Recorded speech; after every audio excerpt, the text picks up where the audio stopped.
Welcome back. I am Pemberton, and this is part 12 of Josephus's Wars. Now the war truly begins. Eliezer persuades the priests to refuse the sacrifice offered for Rome and for Caesar, a deliberate act of rebellion, and the city splits into factions. Manahem breaks open the armory of Masada, comes up to Jerusalem like a king, and is cut down in his pride, while the Roman garrison, promised their lives, is butchered to a man on the Sabbath. The madness spreads at Caesarea, at Scythopolis, in city after city. Jews and Greeks turn on each other and the streets run with the blood of neighbors. And out of Antioch, Cestius Gallus gathers his legions at last and marches south. Let us go on. The people listened to this advice and went up into the temple with the king and Bernice, and began rebuilding the cloisters. The rulers and senators also divided themselves among the villages and collected the tributes. They soon gathered 40 talents, which was the amount lacking. In this way Agrippa, at that time, stopped the war that was threatening. He also tried to persuade the multitude to obey Florus until Caesar should send someone to succeed him. This provoked them even more. They reproached the king and had him excluded from the city. Some of the seditious even had the impudence to throw stones at him. When the king saw that the violence of those who wanted innovations could not be restrained, and being very angry at the insults he had received, he sent their rulers and men of power to Florus at Caesarea, so that Florus might appoint whomever he thought fit to collect the tribute in the country. Then Agrippa retired into his own kingdom. At this time some of those who chiefly stirred up the people to war attacked a fortress called Masada. They took it by treachery, killed the Romans who were there, and put men of their own party in charge of it. At the same time Eleazar, the son of Ananias the high priest, a very bold young man who was then governor of the temple, persuaded those who performed the divine service to accept no gift or sacrifice for any foreigner. This was the true beginning of our war with the Romans, for on this account they rejected Caesar's sacrifice. Many of the high priests and principal men begged them not to omit the sacrifice that it was customary to offer for their rulers, but they could not persuade them. These men relied greatly on their numbers, because the most flourishing part of the innovators supported them, but they chiefly paid regard to Eleazar, the governor of the temple. Then the men of power gathered together and conferred with the high priests, as did the leading Pharisees. Thinking that everything was at stake, and that their calamities were becoming incurable, they took counsel about what should be done. They decided to try what they could accomplish with the seditious by words, and assembled the people before the bronze gate, the gate of the inner temple court of the priests, which faced the rising sun. First they showed their great indignation at this attempted revolt and at their bringing so great a war upon their country. After that they refuted their pretense as unjustifiable.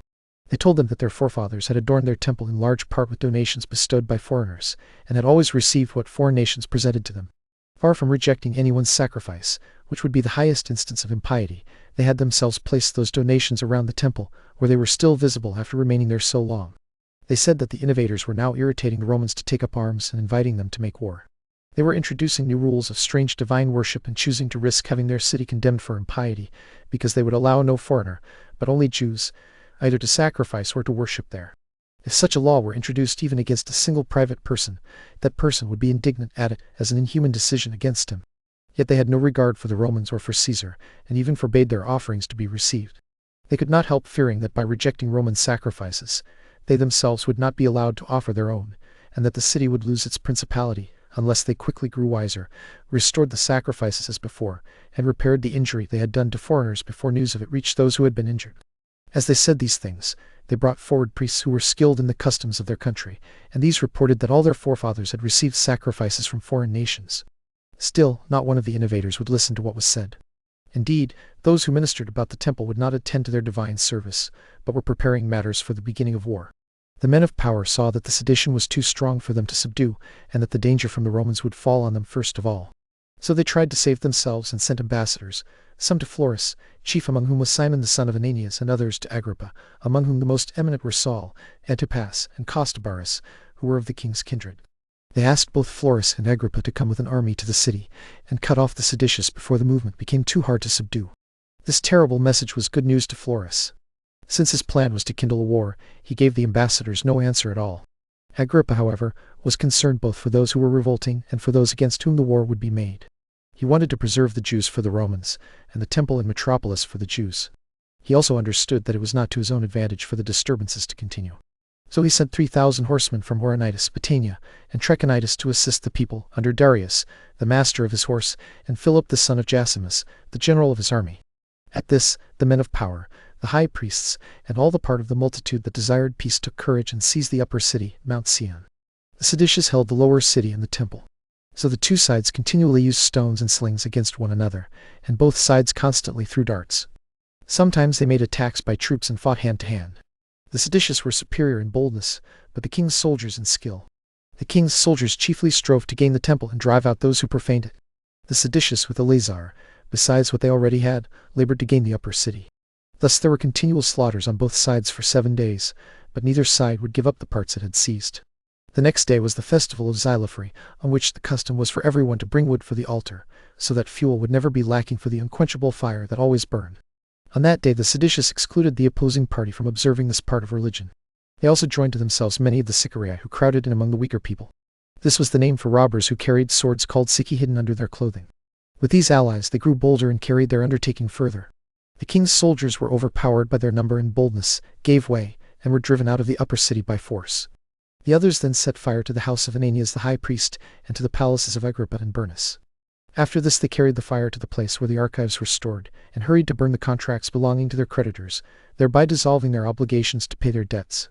They did this in order to win over the multitude of debtors, and to persuade the poorer sort to join their insurrection safely against the wealthy. The keepers of the records fled, and the rest set the archives on fire. After they had burned down these nerves of the city, they fell upon their enemies. At that time some of the men of power and some of the high priests went into the underground vaults and hid themselves. Others fled with the king's soldiers to the upper palace and immediately shut the gates. Among them were Ananias the high priest and the ambassadors who had been sent to Agrippa. For the moment, the seditious were satisfied with the victory they had won in the buildings they had burned, and they went no further. On the next day, the 15th of the month Lus or Ab, they attacked Antonia and besieged the garrison in it for 2 days. Then they took the garrison, killed the men, and set the citadel on fire. Afterward they marched to the palace where the king's soldiers had fled. They divided themselves into 4 groups and attacked the walls. Those inside had no courage to sally out, because the attackers were so numerous.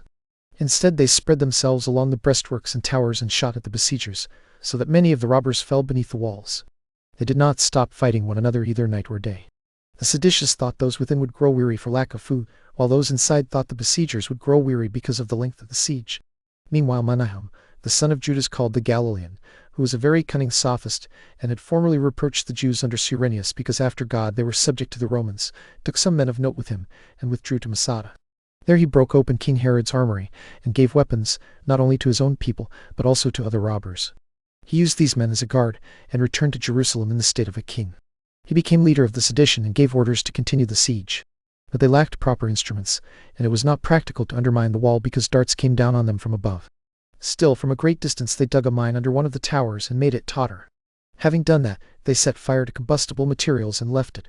When the foundations were burned below, the tower suddenly fell. Yet they then encountered another wall that had been built within. The besieged had known beforehand what they were doing, probably because the tower shook as it was being undermined, and so they had provided themselves with another fortification. When the besiegers unexpectedly saw this, just when they thought they had already taken the place, they were thrown into some consternation. However, those inside sent to Manahem and the other leaders of the sedition, asking to be allowed to go out under terms of surrender. This was granted only to the king's soldiers and their own countrymen, who accordingly went out. The Romans left alone were greatly dejected. They were not able to force their way through such a multitude, and they thought it would be a reproach to ask the enemy to give their right hand as a pledge of safety. Besides, even if it were given, they did not dare rely on it. So they abandoned their camp as easily taken and fled to the royal towers, called Hippicus, Phasaelis, and Mariamne. But Manahem and his party fell upon the place from which the soldiers had fled, killed as many as they could catch before they reached the towers, plundered what they had left behind, and set fire to their camp. This was done on the 6th day of the month Gorpius, or Elul. On the next day, the high priest was caught in the aqueduct where he had hidden himself. He was killed by the robbers, together with his brother Hezekiah. After this, the seditious besieged the towers and kept them guarded so that none of the soldiers could escape. The overthrow of the strong places and the death of the high priest Ananias so puffed up Manahem that he became barbarously cruel. Since he thought he had no rival to dispute the management of affairs with him, he became nothing better than an unbearable tyrant. But Eleazar and his party spoke among themselves about how improper it was, when they had revolted from the Romans out of a desire for liberty, to betray that liberty to any of their own people, and to endure a lord who, even if he committed no violence, was still lower than themselves. They also said that if they were obliged to set someone over their public affairs, it would be more fitting to give that privilege to anyone rather than to Manahem. So they attacked him in the temple. Manahem had gone up there to worship in a pompous manner, adorned with royal garments, with his armed followers around him. Eleazar and his party fell violently upon him, and the rest of the people did the same. They picked up stones to attack him and threw them at the sophist, thinking that if he were once destroyed, the whole sedition would collapse. Manahem and his party resisted for a while. But when they saw that the whole multitude was falling upon them, each fled wherever he could. Those who were caught were killed, and those who hid were searched for. A few of them escaped secretly to Masada. Among them was Eleazar, the son of Jairus, who was related to Manahem, and later acted the part of a tyrant at Masada. Manahem himself ran away to the place called Afla, and hid there privately. But they took him alive and dragged him out before them all. Then they tortured him with many kinds of torments, and after that killed him. They did the same to the captains under him, especially the chief instrument of his tyranny, whose name was Absalom. As I said, the people assisted them so far because they hoped this might bring some correction to the seditious practices. But the others were not eager to end the war. Instead, now that they had killed Manahem, they hoped to carry it on with less danger. It is true that the people earnestly desired them to stop besieging the soldiers, but they pressed the siege forward all the more. This continued until Metilius, the Roman general, sent to Eleazar, and asked them to give security only for the Romans' lives, agreeing in return to surrender their arms and everything else they had with them. The others readily accepted this petition. They sent Gorion, the son of Nicodemus, and Aeneas, the son of Sadok, and Judas, the son of Jonathan, to give the Romans the security of their right hands and their oaths. After this Metilius brought down his soldiers. While the soldiers still had their weapons, none of the seditious interfered with them, and there was no appearance of treachery. But as soon as, according to the terms of surrender, they had all laid down their shields and swords, and were no longer suspecting any harm, but were going away, Eleazar's men attacked them violently. They surrounded them and killed them. The Romans did not defend themselves or beg for mercy, but only cried out against the breaking of the terms of surrender and the oaths. In this way all these men were barbarously murdered, except Metilius. When he begged for mercy and promised that he would become a Jew and be circumcised, they kept him alive, but no one else. This loss was slight for the Romans, since only a few were killed out of an immense army. Yet it appeared to be a prelude to the Jews' own destruction. People made public lamentation when they saw that such incurable occasions for war had been created, and that the whole city had been polluted by such abominations. It was reasonable to expect some vengeance for these things, even if they escaped revenge from the Romans. So the city was filled with sadness, and every moderate man in it was greatly disturbed, since they themselves were likely to undergo punishment for the wickedness of the seditious. Indeed, it happened that this murder was committed on the Sabbath day, the day on which the Jews rest from their works on account of divine worship. The people of Caesarea killed the Jews who lived among them on the very same day and hour when the soldiers were killed, which one might think must have happened by the direction of Providence. In 1 hour more than 20,000 Jews were killed, and all Caesarea was emptied of its Jewish inhabitants. Florus caught those who ran away and sent them in chains to the galleys. After this blow against the Jews at Caesarea, the whole nation was greatly enraged. They divided themselves into several parties and laid waste the villages of the Syrians and their neighboring cities: Philadelphia, Sebenitis, Gerasa, Pella, Scythopolis, and after them Gadara and Hippos. Falling upon Gaulonitis, they destroyed some cities there and set others on fire. Then they went to Cadassa, belonging to the Tyrians, and to Tomis, Gaba, and Caesarea. Neither Sebast, that is Samaria, nor Ascalon was able to resist the violence of their attack. After burning these to the ground, they entirely demolished Anthedon and Gaza. Many villages around each of those cities were also plundered, and an immense slaughter was made of the men caught in them. However, the Syrians matched the Jews in the number of men they killed. They killed the Jews they caught in their cities, not only because of the hatred they had previously borne them, but also to prevent the danger they feared from them. So the disorders throughout all Syria were terrible. Every city was divided into 2 armies, encamped against each other, and the preservation of one party depended on the destruction of the other. The daytime was spent in bloodshed, and the night in fear, which was the more terrible of the two. When the Syrians thought they had ruined the Jews, they also suspected those who Judaized. Since neither side cared to kill people, they only suspected of belonging to the other. Each greatly feared them when they were mixed with the other side, as if they were certainly foreigners. Greed for gain also provoked even those who had once seemed mild and gentle toward the opposite party to kill them. Without fear they plundered the property of the slain and carried the spoils of those they killed to their own houses, as if they had been won in a formal battle. The man who got the greatest share was regarded as honorable, as though he had prevailed over the greatest number of enemies. It was then common to see cities filled with dead bodies lying unburied, old men mixed with infants, all dead and scattered together, and women lying among them without any covering for their nakedness. The whole province was full of inexpressible calamities, while everywhere the fear of still more barbarous acts being threatened was greater than what had already been done. So far the conflict had been between Jews and foreigners. But when the Jews made incursions to Scythopolis, they found Jews acting as enemies. These Jews stood in battle array with the people of Scythopolis and preferred their own safety to their relationship with us, fighting against their own countrymen. Their eagerness was so great that the people of Scythopolis became suspicious of them. They feared that these Jews might attack the city during the night, and to their great misfortune, thereby make an apology to their own people for having revolted from them. So they commanded them, if they wished to confirm their agreement and prove their fidelity to those of a different nation, to leave the city with their families and go to a nearby grove. The Jews did as they were commanded, suspecting nothing. The people of Scythopolis stayed quiet for 2 days, allowing them to feel secure. But on the third night they watched for their opportunity and cut all their throats, some while they lay unguarded and others while they slept. The number killed was more than 13,000, and then they plundered everything they had. It deserves to be told what happened to Simon, the son of Saul, a man of reputation among the Jews. Simon was distinguished from the rest by the strength of his body and the boldness of his conduct, though he used both to harm his own countrymen. Every day he came out and killed many of the Jews of Scythopolis, frequently putting them to flight, and by himself became the cause of his army's victory. But a just punishment overtook him for the murders he had committed against those of his own nation. When the people of Scythopolis threw their darts at the Jews in the grove, Simon drew his sword but did not attack any of the enemy, for he saw that he could do nothing against such a multitude. Instead he cried out in a very moving way, "O people of Scythopolis, I deservedly suffer for what I have done concerning you, when I gave you such security of my fidelity by killing so many of those related to me. Therefore we very justly experience the faithlessness of foreigners, since we acted in the most wicked way against our own nation. I will therefore die, polluted wretch that I am, by my own hands. It is not fitting that I should die by the hand of our enemies. Let the same action be both a punishment for my great crimes and a testimony of my courage for my commendation, so that none of our enemies may boast that he killed me, and no one may insult me as I fall." When Simon had said this, he looked around at his family with eyes full of pity and rage. His family consisted of his wife and children and his aged parents. First he seized his father by his gray hair and ran his sword through him. After him he did the same to his mother, who willingly received the blow. Then he did the same to his wife and children, each one almost offering themselves to his sword, wishing to avoid being killed by their enemies. When he had gone through all his family, he stood on their bodies so that all could see him. Stretching out his right hand, so that his action might be observed by all, he plunged his whole sword into his own bowels. This young man was to be pitied because of the strength of his body and the courage of his soul. But since he had assured foreigners of his fidelity against his own countrymen, he suffered deservedly. Besides this murder at Scythopolis, the other cities rose up against the Jews who lived among them. The people of Ascalon killed 2,500, and those of Ptolemais killed 2,000 and put not a few in chains. Those of Tyre also put a great number to death, but kept a larger number in prison. Those of Hippos and Gadara did the same, putting to death the boldest Jews and keeping in custody those they feared. The rest of the cities of Syria acted similarly, according to how much each hated or feared them. Only the Antiochtans, the Sidontans, and the Epamians spared those who lived with them and would not endure either killing any Jews or putting them in chains. Perhaps they spared them because their own numbers were so great that they despised any attempts the Jews might make.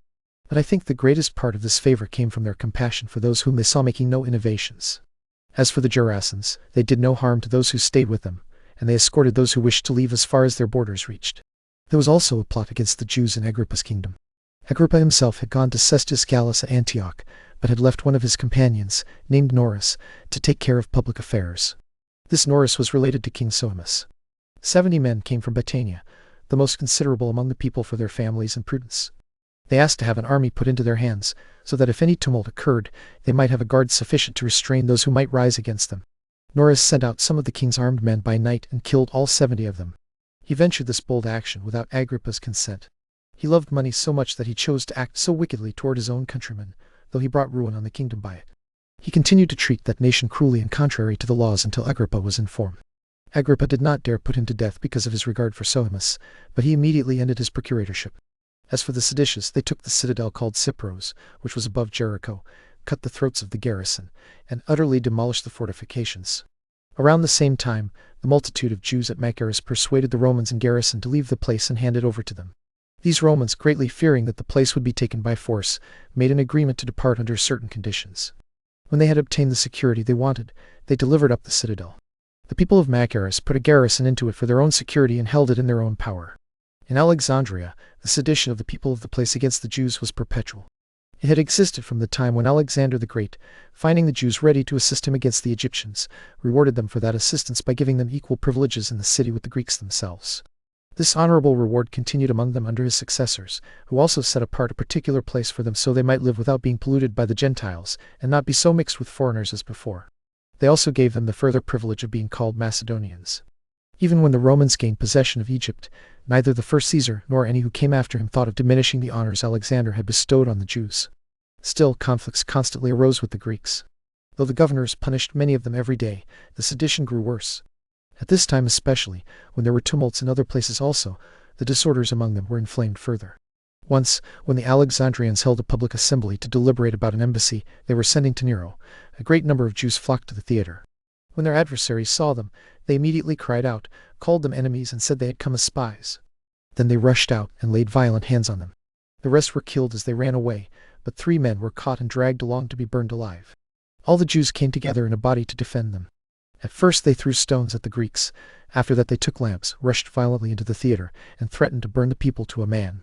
They would soon have done this if Tiberius Alexander, the governor of the city, had not restrained their passions. He did not begin teaching them wisdom with arms, but sent some of the principal men among them privately, entreating them to be quiet and not provoke the Roman army against them. But the seditious mocked the entreaties of Tiberius and reproached him for making them. When Tiberius Alexander saw that those who wanted innovations would not be pacified until some great calamity overtook them, he sent against them the 2 Roman legions that were in the city, together with 5,000 other soldiers who had happened to come from Libya, to the ruin of the Jews. They were permitted not only to kill the Jews, but also to plunder what they had and set fire to their houses. The soldiers rushed violently into that part of the city called Delta, where the Jewish people lived together, and did as they were ordered, though not without bloodshed on their own side. The Jews gathered, placed those who were best armed in the front, and resisted for a long time. But once they gave way, they were destroyed without mercy. Some were caught in the open field, while others were forced into their houses, which were first plundered of what was in them, and then set on fire by the Romans. No mercy was shown to infants, and no regard was paid to the aged. They continued slaughtering people of every age until the whole place overflowed with blood, and 50,000 lay dead in heaps. The remainder would not have been preserved if they had not turned to supplication. Alexander pitied their condition and ordered the Romans to withdraw. Soldiers, being accustomed to obey orders, stopped killing at the first signal. But the populace of Alexandria bore such great hatred toward the Jews that it was difficult to call them back, and hard to make them leave the dead bodies. This was the miserable calamity that befell the Jews at Alexandria at that time. After this, Cestius thought it no longer proper to remain inactive while the Jews were everywhere in arms. So he took the entire 12th legion out of Antioch, and from each of the other legions he selected 2,000 men, together with 6 cohorts of infantry and 4 troops of cavalry. Besides these, he took the auxiliaries sent by the kings. Antiochus sent 2,000 horsemen and 3,000 footmen, with the same number of archers. Agrippa sent the same number of footmen and 1,000 horsemen. Sohemus also followed with 4,000 men, a third of whom were horsemen, while most of the rest were archers. With these forces Cestius marched to Ptolemais. Great numbers of auxiliaries also gathered from the free cities. They did not have the same skill in military affairs, but they made up in eagerness and hatred of the Jews what they lacked in skill. Agrippa himself came along with Cestius, both as a guide for the march through the country and as a director of what ought to be done. Cestius took part of his forces and marched quickly to Zabulon, a strong city of Galilee called the City of Men, which divides the territory of Ptolemais from our nation. He found it deserted by its men, for the multitude had fled to the mountains, but full of all kinds of good things. He allowed the soldiers to plunder these, and then set fire to the city, although it was of admirable beauty, and had houses built like those in Tyre, Sidon, and Berytus. After this he overran the whole country, seized whatever came in his way, set fire to the surrounding villages, and then returned to Ptolemais. But while the Syrians, and especially those of Berytus, were busy plundering, the Jews recovered their courage. Since they knew that Cestius had withdrawn, they suddenly attacked those who were left behind and destroyed about 2,000 of them. Cestius himself now marched from Ptolemais and came to Caesarea. But he sent part of his army ahead to Joppa, ordering them that if they could take the city by surprise, they should hold it, but if the citizens realized they were coming to attack, then they should wait for him and the rest of the army. Some of the soldiers made a rapid march along the seaside, while others went by land. Coming upon Joppa from both sides, they took the city easily. Since the inhabitants had made no preparations beforehand either for flight or for fighting, the soldiers fell upon them, killed them all with their families, and then plundered and burned the city.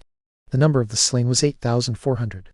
In the same way, Cestius also sent a considerable body of horsemen to the toparchy of Narbatene, adjoining Caesarea. They destroyed the country, killed a great multitude of its people, plundered what they had, and burned their villages. Cestius sent Gallus, the commander of the 12th legion, into Galilee, giving him as many of his forces as he thought sufficient to subdue that nation. Gallus was received with joyful acclamations by Sepphoris, the strongest city of Galilee. This wise conduct by that city caused the rest of the cities to remain quiet. Meanwhile, the seditious and the robbers fled to the mountain that lies in the very middle of Galilee, opposite Sepphoris, called Asammon. Gallus brought his forces against them. While those men held the higher ground above the Romans, they easily threw their darts down on the Romans as they approached, and killed about 200 of them.